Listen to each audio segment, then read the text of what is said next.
Hi friends, ಎಲ್ಲರಿಗೂ ಮತ್ತೊಮ್ಮೆ ನನ್ನ ಚಾನಲ್ಗೆ ಸ್ವಾಗತ. ಇವತ್ತಿನ ವಿಡಿಯೋದಲ್ಲಿ ಎಗ್ ಫ್ರೈಡ್ ರೈಸ್ ಹೇಗೆ ಮಾಡೋದು ಅನ್ನೋದನ್ನು ತೋರಿಸ್ತಾ ಇದ್ದೀನಿ. ತುಂಬ ಈಸಿಯಾಗಿ, ತುಂಬ ರುಚಿಕರವಾಗಿ ನಾವು ಹೋಟೆಲಲ್ಲಿ ತೊಗೊಂಡು ಬರೋಷ್ಟೇ ಟೇಸ್ಟಿಯಾಗಿ ಈ ಎಗ್ ಫ್ರೈಡ್ ರೈಸ್ನ ನಾವು ಮನೇಲಿ ಮಾಡ್ಕೋಬೋದು. ಮನೇಲಿರೋಂಥ ಇಂಗ್ರೀಡಿಯೆಂಟ್ಸ್ನೇ ಯೂಸ್ ಮಾಡಿಬಿಟ್ಟು ಒಂದು ಒಳ್ಳೆ ಎಗ್ ಫ್ರೈಡ್ ರೈಸ್ ಹೇಗೆ ಮಾಡೋದು ಅನ್ನೋದನ್ನು ತೋರಿಸ್ತಾ ಇದ್ದೀನಿ. ವಿಡಿಯೋನ ಕೊನೆವರೆಗೂ ನೋಡಿ, ಖಂಡಿತ ಟ್ರೈ ಮಾಡಿ, ತುಂಬಾ ಟೇಸ್ಟಿಯಾಗಿ ಬರುತ್ತೆ. ಹೇಗೆ ಮಾಡೋದು ಅನ್ನೋದನ್ನು ನೋಡೋಣ ಬನ್ನಿ. ಒಂದು ದೊಡ್ಡ ಸೈಜ್ದು ಒಂದು ಈರುಳ್ಳಿ ಕಟ್ ಮಾಡಿ ಇಟ್ಟಿದ್ದೀನಿ. 2 ಹಸಿಮೆಣಸಿನ್ಕಾಯಿ ತೊಗೊಂಡಿದ್ದೀನಿ. ಈರುಳ್ಳಿ ಸೊಪ್ಪು ಒಂದು 1/4 ಕಟ್ಟನಷ್ಟು, ಒಂದು ಸ್ವಲ್ಪ ಕ್ಯಾರೆಟು ಮತ್ತು ಒಂದು ಸ್ವಲ್ಪ ಬೀನ್ಸು. ಇದ್ರ ಜೊತೆಗೆ 4 ಮೊಟ್ಟೆನ ತೊಗೊಂಡಿದ್ದೀನಿ. ಒಂದು ಸ್ವಲ್ಪ ಸೋಯಾ ಸಾಸ್ ಬೇಕಾಗುತ್ತೆ, 1 ಸ್ಪೂನಷ್ಟು, ಒಂದು ಅರ್ಧ ಸ್ಪೂನಷ್ಟು ಚಿಲ್ಲಿ ಸಾಸ್ ಬೇಕಾಗುತ್ತೆ, ಒಂದು ಸ್ವಲ್ಪ ಪೆಪ್ಪರ್ ಪೌಡ್ರು ಮತ್ತು ಶುಂಠಿ ಬೆಳ್ಳುಳ್ಳಿನ ಜಜ್ಜಿ ಇಟ್ಟಿದ್ದೀನಿ. ಖಾರದ ಪುಡಿ ಮತ್ತು ಗರಂ ಮಸಾಲ ಪುಡಿನ ತೊಗೊಂಡಿದ್ದೀನಿ.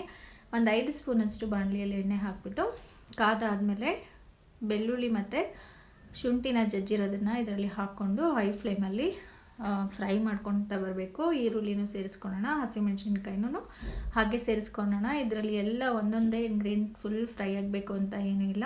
ಒಂದು ಸ್ವಲ್ಪ 50% ಭಾಗ ಎಲ್ಲನೂ ಅದರ ಫ್ಲೇವರ್ ಬಿಡ್ತಾ ಇದ್ದಾಗೆ ನೀವು ಒಂದೊಂದೇ ಸಾಮಗ್ರಿಗಳನ್ನ ಸೇರಿಸ್ತಾ ಬರಬೇಕು. ನೋಡಿ, ಈರುಳ್ಳಿನೂ ಅಷ್ಟೇ ಒಂದು ಅರ್ಧ ಭಾಗ ಫ್ರೈ ಆಗಿದೆ. ಈ ಸಮಯದಲ್ಲಿ ನಾವು ಈರುಳ್ಳಿ ಸೊಪ್ಪು, ಕ್ಯಾರೆಟು ಮತ್ತು ಬೀನ್ಸನ್ನು ಹಾಕಿ ಈ ಥರ ಫ್ರೈ ಮಾಡ್ಕೋಬೇಕು. ಇದನ್ನು ಅಷ್ಟೇ ತುಂಬ ಹೊತ್ತು ಫ್ರೈ ಮಾಡಬೇಕು ಅಂತ ಏನೂ ಇಲ್ಲ. ಸ್ವಲ್ಪ ಅದರ ಹಸಿ ವಾಸನೆ ಬಿಟ್ಟ ಇದ್ದಾಗೆ ಅಷ್ಟು ಫ್ರೈ ಮಾಡಿಕೊಂಡ್ರೆ ಸಾಕಾಗುತ್ತೆ. ರುಚಿಗೆ ಎಷ್ಟು ಬೇಕೋ ಅಷ್ಟು ಉಪ್ಪನ್ನು ಸಹ ಸೇರಿಸ್ಕೊಂಡು ಇವಾಗ ಖಾರಕ್ಕೆ ಅನುಸಾರವಾಗಿ ನಾವು ಖಾರದ ಪುಡಿನ ಸೇರಿಸ್ಕೊಳ್ಳೋಣ. ನಾನಿಲ್ಲಿ 1.5 ಸ್ಪೂನಷ್ಟು ಖಾರದ ಪುಡಿನ ಸೇರಿಸ್ಕೊತಾ ಇದ್ದೀನಿ. ನಿಮಗೆ ಖಾರ ಎಷ್ಟು ಬೇಕೋ ಅಷ್ಟು ಸೇರಿಸ್ಕೋಬೋದು. ಒಂದು ಅರ್ಧ ಸ್ಪೂನಷ್ಟು ಗರಂ ಮಸಾಲೆ ಮತ್ತು ಪೆಪ್ಪರ್ ಪೌಡರ್ನ ಹಾಕ್ಕೊತಾ ಇದ್ದೀನಿ. ಇಷ್ಟನ್ನು ಹಾಕಿ ಸ್ವಲ್ಪ ಮಿಕ್ಸ್ ಮಾಡಿಬಿಡೋಣ. ಇವಾಗ ನಾವು ಇದಕ್ಕೆ ಸೋಯಾ ಸಾಸನ್ನು ಸಹ ಸೇರಿಸ್ಕೊಳ್ಳೋಣ. 1 ಸ್ಪೂನಷ್ಟು ಸೋಯಾ ಸಾಸು, ಒಂದು ಅರ್ಧ ಸ್ಪೂನಷ್ಟು ಗ್ರೀನ್ ಚಿಲ್ಲಿ ಸಾಸ್ ಹಾಕ್ಕೊತಾ ಇದ್ದೀನಿ. ಇದು ಹಾಕೋದ್ರಿಂದ ಒಂದು ರೀತಿ ನಮಗೆ ಚೈನೀಸ್ ಅಂದ್ರೆ ಸ್ವಲ್ಪ ಸಾಸ್ಗಳನ್ನೆಲ್ಲ ಸೇರಿಸ್ಬೇಕಲ್ವ, ಅದರಿಂದ ನೋಡಿ 1-2 ನಿಮಿಷ ಫ್ರೈ ಮಾಡಿಬಿಟ್ಟು ಮೊಟ್ಟೆನ ಇದರಲ್ಲಿ ಸೇರಿಸ್ಕೊಳ್ಳೋಣ. 4 ಮೊಟ್ಟೆನ ತೊಗೊಂಡಿದ್ದೀನಿ. ಅದನ್ನು ಸಹ ಸೇರಿಸ್ಬಿಟ್ಟು ಚೆನ್ನಾಗಿ ಹೈ ಫ್ಲೇಮಲ್ಲಿ ಈ ಥರ ಉರಿತಾ ಬರಬೇಕು.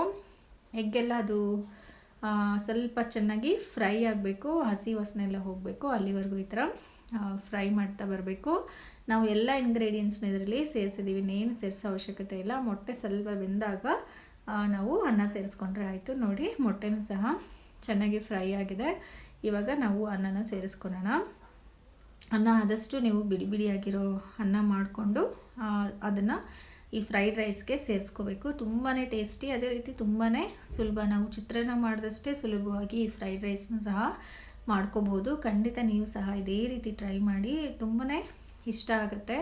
ಅದೇ ರೀತಿ ನೀವು ರೆಸ್ಟೋರೆಂಟಲ್ಲಿ ತೊಗೊಂಡು ಬಂದು ತಿನ್ನೋ ಅಷ್ಟೇ ರುಚಿಕರವಾಗಿ ಈ ಫ್ರೈಡ್ ರೈಸು ಇರುತ್ತೆ. ಖಂಡಿತ ನೀವು ಟ್ರೈ ಮಾಡಿ ಮತ್ತು ಹೇಗೆ ಬಂದಿತ್ತು ಅನ್ನೋದನ್ನು ನನಗೆ ಕಮೆಂಟ್ ಬಾಕ್ಸಲ್ಲಿ ತಿಳಿಸಿ. ಅದೇ ರೀತಿ ಈ ವಿಡಿಯೋ ನಿಮಗೆ ಇಷ್ಟ ಆಗಿದೆ ಅಂತ ನಾನು ಭಾವಿಸ್ತೀನಿ. ಇಷ್ಟ ಆಗಿದರೆ ಲೈಕ್ ಮಾಡಿ, ಶೇರ್ ಮಾಡಿ ಮತ್ತು ನನ್ನ ಚಾನಲ್ನ ಸಬ್ಸ್ಕ್ರೈಬ್ ಮಾಡಿ. ಅದೇ ರೀತಿ ಈ ರೆಸಿಪಿ ಮತ್ತು ನನ್ನ ಚಾನಲ್ನ ನಿಮ್ಮ ಫ್ಯಾಮಿಲಿ ಮತ್ತು ಫ್ರೆಂಡ್ಸ್ ಜೊತೆಗೂ ಸಹ ಶೇರ್ ಮಾಡ್ಕೊಳ್ಳಿ. Thank you.